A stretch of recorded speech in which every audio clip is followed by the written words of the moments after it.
My parents forced me to live as their dead son for 15 years, so I escaped and never looked back. A year later, my mom showed up, begging for the daughter she threw away. My parents chose my gender for me, and now I want to switch back. It all started when I was 5 and I noticed them calling me Andrew instead of Amelia. They started dressing me in polo shirts and other boys' clothing, and since I didn't have any siblings, I thought it was normal. In fact, I played along. I let them cut my hair super short and corrected anyone who used she, her pronouns. My parents decorated my bedroom walls with NBA posters and action figures. It was around this time that I learned that getting my parents to love me was infinitely more important than what I wanted. So when I wanted to play with Barbie dolls and have sleepovers with my female friends, I didn't care. I figured eventually those worldly desires could be extracted from my body, and eventually my dream could come true, to be the son my parents always wanted. So even when I started elementary school, I used the boys' bathrooms. I even remember attempting to use the urinal. Naturally, this led to a few questions arising, but I'd always shut them down with authority and tell them, this is just how things are. Or at least as much authority as a 7-year-old can humanly possess, LOL. Eventually, I think my teachers actually started believing I was a boy because the questions faltered, and somehow I managed to join the boys' football team. I hit myself in secret whenever I heard any girlish giggle or tone come out of my mouth, because the more masculine I became, the more my parents loved me. I remember being in the peak of my boyhood, when literally anyone I interacted with told me I was the best son a parent could ask for. My parents practically treated me like a king. Every day I'd wake up to a home-cooked breakfast in bed, with homemade strawberry lemonade and a surprise toy that I'd circled in my catalog. It was the best feeling ever. Fast forward to when I turned 15 and got my first period. I genuinely thought I was dying, because no one had ever introduced me to the concept of female puberty before. I frantically ran into my mom's room to tell her what happened, expecting her to call an ambulance or something. Instead, her face turned ghost white, so I lunged at her for a hug. "Get away from me!" she screamed, before curling up into a ball and having a mental breakdown. That's when my dad barged into the room. "Honey, what the F is going on? Andrew just got his period." As soon as she told him, he grabbed my wrist, dragged me into another room, and locked the door. "Amelia, I need to tell you something." It was the first time my dad had ever called me Amelia, so I knew it was serious. "You may have noticed by now that you aren't exactly a boy." I nodded in relief. It was a truth that I had waited to be acknowledged for a very long time. And that's when all the pieces of the puzzle finally came together. Turns out I did have an older sibling, a brother, one that my parents were extremely excited to raise. But there were complications during his birth, and my mom had a miscarriage. My dad tried to convince her to take some time off work and let herself grieve, but she refused. And instead, she kept pushing my dad to put a baby inside her. So when they found out I was a girl, all the grief that my mom had suppressed resurfaced, and the only way my dad combated it was by raising me as Andrew instead of Amelia. That's when my dad broke down in tears. It was one of those extremely painful sobs, and I could tell he was just letting everything out. I froze, the truth hitting me like a punch to the chest. My entire life had been built on the ashes of a brother I never knew existed. Still, I was somewhat relieved that my facade was finally over, because I wanted nothing more than for my parents to love me for who I was, until my dad proceeded to take my silver lining and shut all over it. "Son, I need you to keep being Andrew for a while, just until you move out. Think of it as a favor to your mother." "A favor?" I snapped. "I've been living my entire effing life hating myself for who I was, all because of you." My dad's eyes were instantly filled with sorrow. I knew he was just trying to keep the peace and make everyone happy, but enough was enough. I barged out of the room, and that's when I was faced with my mom. "Andrew, are you okay? How are you feeling?" "I'm not doing this anymore, Mom. This isn't right. I'm sorry for your loss, but I can't keep suffering." She looked like she had just been slapped in the face. I immediately left the house and went on a little shopping spree with the money from my babysitting job. For the first time, I bought exactly what I wanted. Dresses, skirts, heels, and I looked damn good too. Unfortunately, my mother disagreed. I tried to be quiet when I got home, but still she heard me. She grabbed the nearest pair of kitchen scissors and started cutting through the dresses. "This is not who you are. I will not allow this." This time I didn't even feel sad or angry, just scared. Luckily, my dad heard the commotion and immediately came rushing in. While he tried to calm her down, I literally dialed 911, not knowing what else to do. I didn't know what else to do. My hands were shaking so badly I could barely press the numbers. The police showed up about 15 minutes later. 2 officers, a man and a woman, separated us to take statements. The female officer took me to the living room while the male officer talked to my parents in the kitchen. I told her everything. The whole story about being raised as Andrew, finding out the truth, and my mom destroying my clothes. The officer seemed genuinely concerned and kept taking notes. Her kind eyes made me feel like someone was finally listening. I felt a tiny bit of hope. Maybe this was my escape. Maybe someone would finally help me. But then I heard my mom's voice from the kitchen, all calm and collected. She was telling the male officer that I was going through a difficult phase and had been acting out. I couldn't believe it. She was completely twisting the story. When the officers brought us back together, my mom had tears in her eyes. She told them I had been emotionally unstable lately, and she was just trying to prevent self-injury. She claimed cutting up my clothes was her way of stopping me from doing something I'd regret. My dad nodded along, backing up her story, the perfect united front they'd always presented to the world. The male officer looked at me with pity. "It sounds like your family is going through a tough time," he said. "I'd recommend seeking counseling for your daughter. These teenage years can be confusing." My heart sank. They were buying it. My mom's manipulation was stronger than I thought. The officers left after suggesting some family therapists, and I was left alone with my parents again. The next few days were tense. My mom acted like nothing had happened, still calling me Andrew. My dad kept giving me these sad looks but didn't say anything. I felt trapped. I had tried to escape, and it had failed miserably. I started researching online about gender identity and parental abuse. I found some forums where people shared similar stories. One person suggested documenting everything, so I started keeping a journal hidden under my mattress. I wrote down every conversation, every incident, every lie. I also started saving money again. I got more babysitting jobs and hid the cash in different spots around my room. I wasn't sure what my plan was yet, but I knew I needed options. A week after the police incident, my mom announced she had scheduled an appointment with a therapist. I was hopeful for about 5 seconds until she added, "Dr. Peterson is an old friend of mine. He's going to help you work through these confusing feelings." Great. Another person who would be on their side. I was running out of options, and I was starting to feel desperate. I needed help, but I didn't know where to turn. My parents had created this perfect bubble where everyone believed their version of reality. How was I supposed to break free? The first session with Dr. Peterson was exactly what I expected. My mom sat right next to me the entire time, squeezing my knee whenever I tried to tell the truth. Dr. Peterson kept referring to me as Andrew and talking about phase confusion and identity disorders. I just nodded along, knowing this wasn't real therapy. This was damage control. After we left his office, my mom seemed pleased. "See, Dr. Peterson is going to help you get past this confusion." I didn't respond. I was learning that silence was sometimes my best defense. That night, I added Dr. Peterson to my journal entry. I wrote down every leading question he asked and how my mom manipulated the session. My journal was getting pretty thick with entries. I hid it in a new spot every few days, paranoid my mom would find it during one of her room cleanings, which were really just excuses to snoop through my stuff. The next day at school, I decided to talk to my guidance counselor, Ms. Rivera. She had always seemed pretty cool and understanding. I waited until lunch period and knocked on her office door. "Come in," she called. When I entered, she smiled. "Andrew, what can I help you with today?" I took a deep breath and told her I needed to talk about something serious. I explained that I was actually born female, that my parents had raised me as a boy, and that I wanted to be recognized as Amelia now. I didn't go into all the details, but I gave her enough to understand the situation. Missy Rivera's expression changed from surprise to concern. She asked a few questions, then told me she would need to contact my parents and possibly Child Protective Services. My stomach dropped. I begged her not to call my parents yet, explaining what happened with the police. She reluctantly agreed to hold off for a day while she consulted with the school administration. I left her office feeling a mix of hope and dread. Would someone finally believe me, or would this be another dead end? I got my answer the next morning when my mom stormed into my room before school. "What did you tell that counselor?" she demanded, her face red with anger. Apparently, Ms. Rivera had called despite her promise not to.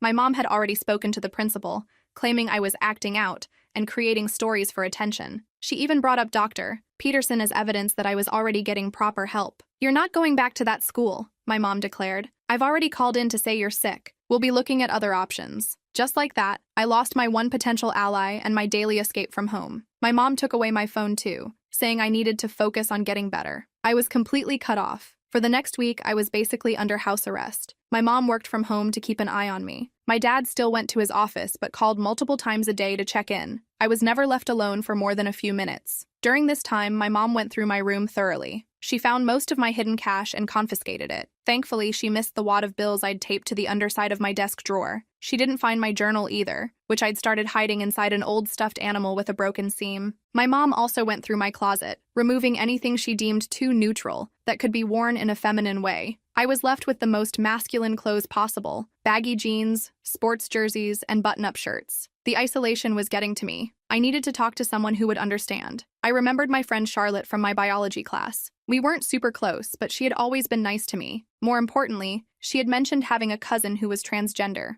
Maybe she would get it. One afternoon, when my mom was on a conference call in her office, I snuck into my dad's study and used his computer. I found Charlotte on Instagram and sent her a direct message explaining my situation as briefly as possible. I asked if we could meet somehow. Then I deleted the message from the sent folder and cleared the browser history. 2 days later, I was surprised when Charlotte showed up at our front door. She told my mom she was dropping off homework assignments. My mom seemed suspicious but let her in. Charlotte handed me a folder full of papers, then asked if she could use our bathroom. On her way back, she slipped me a note hidden between the homework sheets. After she left, I locked myself in my bathroom to read it. Charlotte believed me. She wrote that her parents were willing to help if I needed a place to stay. She included her phone number and told me to call from a safe phone anytime. I felt a surge of hope for the first time in weeks. I wasn't completely alone. I just needed to figure out how to get out of this house. My chance came sooner than expected. My dad's mother got sick, and both my parents needed to travel to see her. They debated what to do with me, clearly not trusting me to stay home alone. Finally, they decided I would stay with our neighbor, Mrs. Chen, an elderly woman who had known me as Andrew for years. Mrs. Chen was nice, but went to bed early and took medication that made her sleep deeply. The first night I was there, I waited until she was asleep, then snuck out. I walked to the gas station down the street and used the payphone to call Charlotte. Her dad picked me up 20 minutes later. He didn't ask many questions, just drove me to their house where Charlotte was waiting. She hugged me immediately, which felt weird but also really nice. I hadn't been hugged in a long time. Charlotte's mom made me hot chocolate while I explained everything in more detail. They were horrified by my story. Charlotte's dad, who turned out to be a social worker, said what my parents were doing was emotional abuse. He said I had options, including filing for emancipation. I stayed at Charlotte's house that night, borrowing some of her clothes to sleep in. It felt strange wearing a nightgown, but also right somehow. I slept better than I had in weeks. The next morning, reality hit. My parents would be checking in with Mrs. Chen. They would discover I was gone. Charlotte's parents sat down with me to discuss next steps. They couldn't legally keep me without my parents' permission, but they weren't going to just send me back either. Charlotte's dad called a colleague who worked with LGBTQ+ youth. She recommended a local organization called Rainbow Bridge that provided resources for teens in crisis. They had connections with lawyers who could help with my situation. Before we could make any decisions, my phone rang. It was Mrs. Chen, panicking because my parents had called and she couldn't find me. I told her I had gone for an early walk and would be back soon. Charlotte's dad agreed to drive me back so I could get my things and properly explain to Mrs. Chen that I was leaving. When we arrived, there was a police car in the driveway. My heart sank. Mrs. Chen had called the police to report me missing, despite my call. The officer was taking notes as Mrs. Chen spoke rapidly, gesturing with her hands. Charlotte's dad handled it expertly. He introduced himself as a social worker and explained that I had reached out for help due to an abusive home situation. The officer seemed skeptical at first, but Charlotte's dad showed him his professional credentials and explained the situation in detail. He described the emotional abuse I'd experienced and how my parents had been forcing me to live as a gender that wasn't mine. He mentioned the involvement of Rainbow Bridge, a respected organization the officer recognized. After a lengthy discussion that included calling his supervisor and consulting with a youth services liaison, the officer agreed to let me leave with Charlotte's family temporarily while the situation was investigated properly. He took detailed statements from both me and Mrs. Chen, then helped me gather my things. Mrs. Chen looked confused and worried, but the officer assured her she had done nothing wrong. As we were leaving, my phone rang again. It was my mom. I showed the screen to Charlotte's dad, who nodded encouragingly. I answered, trying to keep my voice steady. My mom was furious. She demanded to know where I was and why I had left Mrs. Chen's house. I took a deep breath and told her I was safe but wasn't coming home. I was getting help from people who accepted me as Amelia. There was silence on the other end. Then my mom's voice turned ice cold. "You're making a huge mistake. We're coming home immediately. This little rebellion ends now." I hung up, my hands shaking. Charlotte's dad put his arm around my shoulders and led me to the car. "Let's get you somewhere safe," he said. The next few days were a blur of meetings and phone calls. I spoke with a counselor at Rainbow Bridge who specialized in transgender youth. She helped me understand that what my parents had done was a form of conversion therapy, forcing me into a gender identity that wasn't mine. She also connected me with a lawyer who explained my legal options. Meanwhile, my parents had returned home and were on the warpath. They filed a missing person report, claiming Charlotte's family had kidnapped me. They called everyone they knew, spreading a story about how I was mentally unstable and had been manipulated by radical gender activists. The police came to Charlotte's house to investigate the kidnapping claim. Fortunately, the same officer who had helped me at Mrs. Chen's was assigned to the case. He explained to his colleagues that this was a case of a minor seeking safety from an abusive situation, not a kidnapping. Still, I couldn't stay at Charlotte's house forever. My parents knew where they lived, and I was worried they might try something desperate. The counselor at Rainbow Bridge suggested their emergency youth shelter, where I could stay while we figured out a more permanent solution. The shelter wasn't great, just a converted house with bunk beds and shared bathrooms, but it was safe. There were other teens there with similar stories. Some had been kicked out for being gay or transgender. Others had run away from abusive homes. We had group therapy sessions every day and regular meetings with caseworkers. My caseworker, Jen, helped me file for emergency emancipation. She explained it was a long shot. Most judges prefer to keep families together, but given the unique circumstances, we might have a chance. At the very least, it would buy us time to build a stronger case. A week into my stay at the shelter, my parents found me. I was sitting in the common room doing homework when I heard my mom's voice at the front desk. My blood ran cold. I slipped out the back door and texted Jen, who came immediately. By the time I returned with Jen, my parents were arguing with the shelter director. My mom was crying, claiming they just wanted their son back. My dad was threatening legal action against the shelter for harboring a minor. Jen stepped in, explaining that I was under the protection of Rainbow Bridge and had filed for emancipation. She showed them the paperwork. My dad's face turned red with anger, but my mom just looked defeated. "Can we at least talk to our child?" my dad asked, carefully avoiding using either name. Jen looked at me questioningly. I nodded. I needed to face them eventually.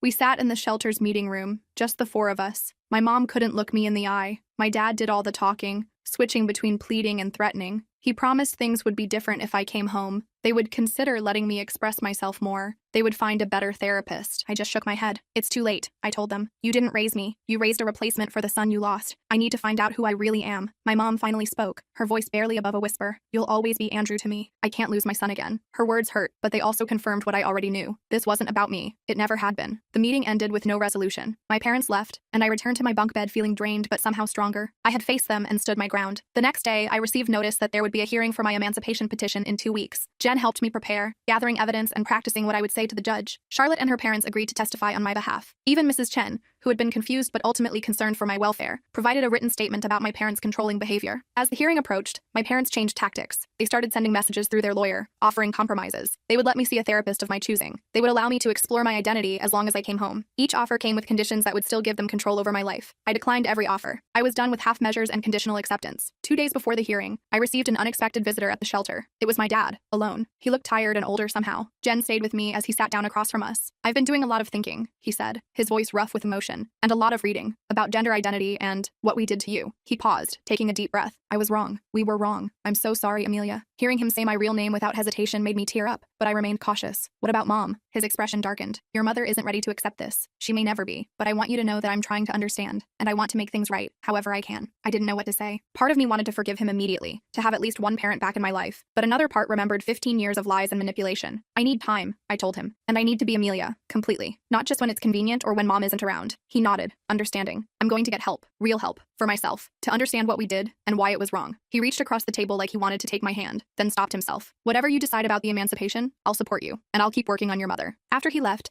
I sat with Jen trying to process what had happened. Was this a genuine change of heart, or just another manipulation tactic? I wanted to believe him, but trust was going to take time to rebuild. The day of the hearing arrived. I wore clothes borrowed from Charlotte, a simple blouse and jeans that felt feminine but not overly so. I wanted to look like myself, whoever that was. Both my parents were there with their lawyer. My mom still couldn't look at me, but my dad gave me a small nod of encouragement. Charlotte's family sat behind me with Jen and the Rainbow Bridge lawyer. The judge, an older woman with kind eyes, listened carefully as both sides presented their cases. My parents' lawyer argued that I was too young to make such important decisions and needed parental guidance. Our lawyer presented evidence of the psychological harm I had suffered from being forced to live as someone I wasn't. When it was my turn to speak, I told my story simply and honestly. I explained that I didn't hate my parents, but couldn't continue living a lie. I needed space to discover who I really was after 15 years of being someone else. The judge asked thoughtful questions about my plans for school, housing, and financial support. The Rainbow Bridge representative explained their transitional housing program for youth like me, where I could stay while finishing high school. After hearing all the evidence, the judge called for a short recess to consider her decision. Those 20 minutes were the longest of my life. I sat in the hallway with Charlotte, too nervous to speak. When we returned to the courtroom, the judge delivered her ruling. She granted me partial emancipation. I would be allowed to make my own decisions regarding my gender identity, medical care, and living situation, but my parents would still have certain legal responsibilities until I turned 18. It wasn't a complete victory, but it was enough. I could live at the Rainbow Bridge housing, attend a new school, and begin the process of legally changing my name. My parents would have to continue providing financial support and insurance coverage, but they couldn't force me to live as Andrew anymore. As we left the courtroom, my dad approached me. I meant what I said,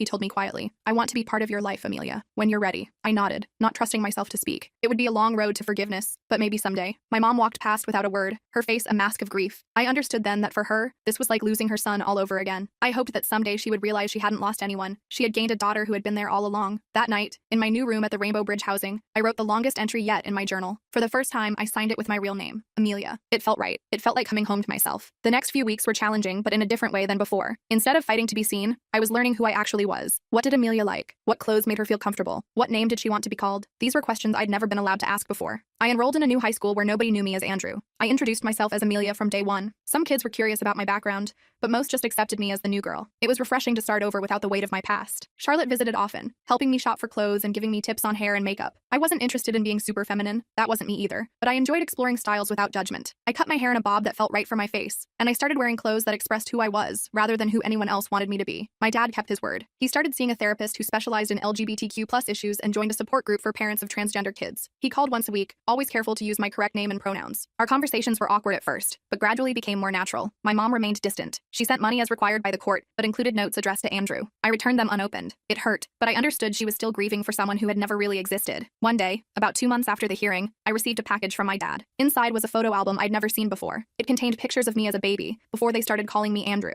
There I was in pink onesies, with tiny earrings and a headband with a bow. There were photos of my mom holding me, looking tired but happy. Along with the album was a note from my dad. These belong to you all along. I'm sorry we tried to erase this part of your history. I cried as I flipped through the pages. Here was proof that Amelia had existed from the beginning. She hadn't been erased completely. She had just been waiting to be rediscovered. That album became my most treasured possession. It was the bridge between my past and my future, proof that I wasn't starting from scratch but reclaiming something that had always been mine. The album became my anchor during those first few months of independence. Whenever I doubted myself or felt lost, I'd flip through those baby pictures and remember that Amelia had always existed. I wasn't becoming someone new. I was returning to who I was meant to be all along. Living at the Rainbow Bridge housing was actually pretty cool. I shared a small apartment with 2 other teens, Lisa and Harper. Lisa was there because her parents kicked her out when she came out as lesbian. Harper was non-binary and had run away from a super religious household. We all had our own rooms but shared a kitchen and living area. It felt like a weird little family. My case manager Jen checked in weekly to make sure I was doing okay with school, mental health, and just life in general. She helped me navigate the process of legally changing my name, which turned out to be way more complicated than I expected. So many forms and fees and court appearances. But finally, after 3 months of bureaucratic nonsense, I officially became Amelia Grace Wilson. I framed the court order and hung it on my bedroom wall. School was going surprisingly well. I made some new friends who only knew me as Amelia. I joined the art club and discovered I actually had a talent for painting. My grades improved too, probably because I wasn't spending all my mental energy pretending to be someone else. My dad kept calling regularly. Our conversations got less awkward over time. He told me he was reading books about transgender experiences and attending a support group for parents. He seemed genuinely committed to understanding me better. He even asked if he could visit sometime, but I wasn't ready for that yet. Baby steps. My mom was a different story. She still refused to call me Amelia or acknowledge what happened. The court-ordered support payments came on time, but that was our only connection. I tried not to let it bother me, but some nights I'd cry myself to sleep thinking about her. Charlotte told me to give it time, that some parents take longer to come around. I wasn't sure my mom ever would. About 6 months after moving into Rainbow Bridge housing, I got an unexpected visitor. I was doing homework in the common area when the front desk called to say someone was asking for me. I figured it was Charlotte or maybe my dad finally showing up unannounced. Instead, I found Mrs. Chen waiting in the lobby. She looked exactly the same. Tiny frame, silver hair in a neat bun, practical shoes. She smiled nervously when she saw me. Amelia, she said, pronouncing my name carefully. You look well. I was so shocked to hear her use my real name that I just stood there for a second. Mrs. Chen had known me as Andrew for years. She'd been my babysitter since I was little. I finally managed to thank her and invite her to sit down in the visitors area. I bring something, she said, pulling a small paper bag from her purse. Inside was a jade pendant on a silver chain. In Chinese culture, jade protects the wearer, brings good fortune. I held the necklace in my palm, touched by the gesture. Thank you. But why? I know your mother for many years, Mrs. Chen said. She is a stubborn woman, proud woman, but she is hurting. She patted my hand. I tell her, losing son is sad, but having daughter is blessing. My throat tightened. You talked to my mom about me? Mrs. Chen nodded. Many times. She listened, even if she not show it. She stood up, smoothing her pants. Just wanted you to know, and to see you happy. After she left, I sat there holding the jade pendant, trying to process what she'd said. Was my mom actually listening to Mrs. Chen? Was there hope she might come around someday? I didn't want to get my hopes up, but I couldn't help feeling a tiny spark of optimism. I put on the necklace and tucked it under my shirt, close to my heart. A few weeks later, I got a text from my dad asking if we could meet for coffee. I agreed, suggesting a cafe near my school. I arrived early and grabbed a table in the corner, nervously fidgeting with my cup. When my dad walked in, I almost didn't recognize him. He'd lost weight and grown a beard. He looked older but somehow lighter too. He ordered a coffee and sat across from me. For a minute, we just looked at each other awkwardly. Then he pulled out a small gift bag and slid it across the table. Happy birthday, he said. I know it's next week, but I wanted to give you this in person. I'd almost forgotten my own birthday was coming up. I opened the bag and found a small jewelry box inside. The necklace was simple, a silver letter A on a delicate chain. I immediately put it on,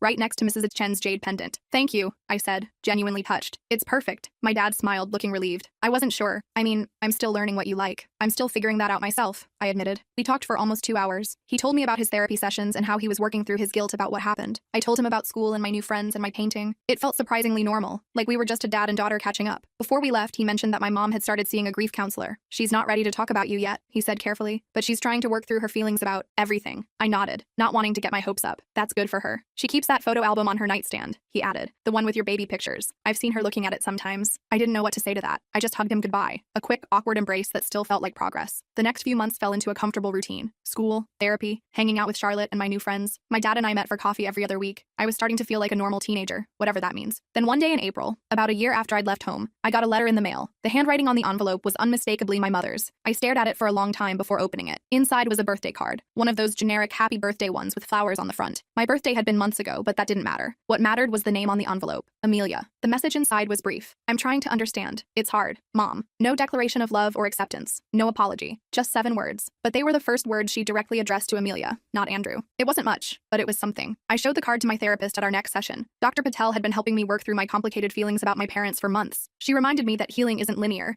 and that my mom's small step was still progress. What do you want to do about it? She asked. I thought about it for a while. I think I want to write back, I said finally. Just something short, to let her know I got her card. So I did. I bought a simple thank you card and wrote, "Thank you for trying. It means a lot. Amelia." I didn't expect a response, and I didn't get one. But a month later, my dad mentioned that my mom had put my card on the refrigerator. Another small step. Summer came, and with it, my 1-year anniversary of independence. The Rainbow Bridge program had a tradition of celebrating these milestones. My housemates decorated our apartment with streamers and balloons. Jen brought cupcakes. Charlotte and her parents came too. Even my dad showed up with a gift, a set of professional quality paints that must have cost a fortune. As I looked around at all these people who accepted me for who I was, I felt overwhelmed with gratitude. A year ago, I'd been trapped in a life that wasn't mine. Now I was surrounded by people who saw the real me. The only shadow on the day was my mom's absence. I tried not to think about it too much, but I couldn't help wondering if she would ever be part of my life again. Then, as we were cutting the cake, there was a knock at the door. Harper went to answer it, then came back looking confused. "Amelia, there's someone here for you." I walked to the door, and there she was, my mom, standing awkwardly in the hallway holding a small gift bag. She looked thinner than I remembered, and there were new lines around her eyes. "Hi," she said quietly. "Your dad told me about the party. I hope it's okay that I came." I was too shocked to speak. I just nodded and stepped aside to let her in. The room fell silent as she entered. My dad looked as surprised as I felt. My mom handed me the gift bag. "It's not much," she said. "Just something I thought you might like." Inside was a silver frame containing a photo I'd never seen before. It was me as a baby, maybe 6 months old, wearing a frilly pink dress. I was sitting on my mom's lap, and we were both laughing at something off camera. On the back of the frame, she'd written, "Amelia, 6 months old." I looked up at her, tears filling my eyes. "Thank you," I whispered. She nodded, her own eyes wet. "I'm sorry it took me so long," she said. Her voice broke on the last word. I didn't know what to do. Part of me wanted to hug her, but another part was still hurt and angry about everything that had happened. In the end, I just asked if she wanted some cake. She stayed for about an hour. It was awkward and tense, but she made an effort. She used my correct name. She asked about school and my painting. She complimented my hair. Small things, but meaningful. Before she left, she pulled me aside. "I'm not going to pretend this is easy for me," she said. "I'm still processing everything, but I miss you, and I want to try. That's all I'm asking," I told her. "Just try." She nodded. "Maybe we could have lunch sometime, just to talk?" "I'd like that," I said, and I meant it. After she left, my dad hugged me. "She's been working up to this for months," he said. "I'm proud of both of you." The lunch with my mom happened the following week. We met at a neutral place, a cafe neither of us had been to before. The conversation was stilted at first. We stuck to safe topics, the weather, my classes, her garden, but gradually, we started talking about more important things. "I've been seeing someone," she said, "a therapist who specializes in grief and loss. She's helping me understand that I've been projecting my grief about the baby onto you. It wasn't fair." "No, it wasn't," I agreed, "but I understand why you did it." She reached across the table and touched my hand briefly. "I can't promise I'll always get it right, but I want to know my daughter." It wasn't a perfect Hollywood ending. My mom still slipped up sometimes and called me Andrew. She still got uncomfortable when I wore anything too feminine. We still had awkward silences and painful conversations, but we were trying, and that was more than I'd hoped for a year ago. By the time I started my senior year of high school, things had settled into a new normal. I still lived at Rainbow Bridge housing, but I had dinner with my parents once a week. My dad and I were rebuilding our relationship. My mom and I were creating one from scratch. I don't know what the future holds. College is on the horizon, and I'm thinking about studying art therapy. I want to help other kids who've been through identity struggles like mine. I still have that photo album my dad gave me, and now it sits next to the framed baby picture from my mom. Together, they tell the story of Amelia, who was lost for a while but finally found her way home.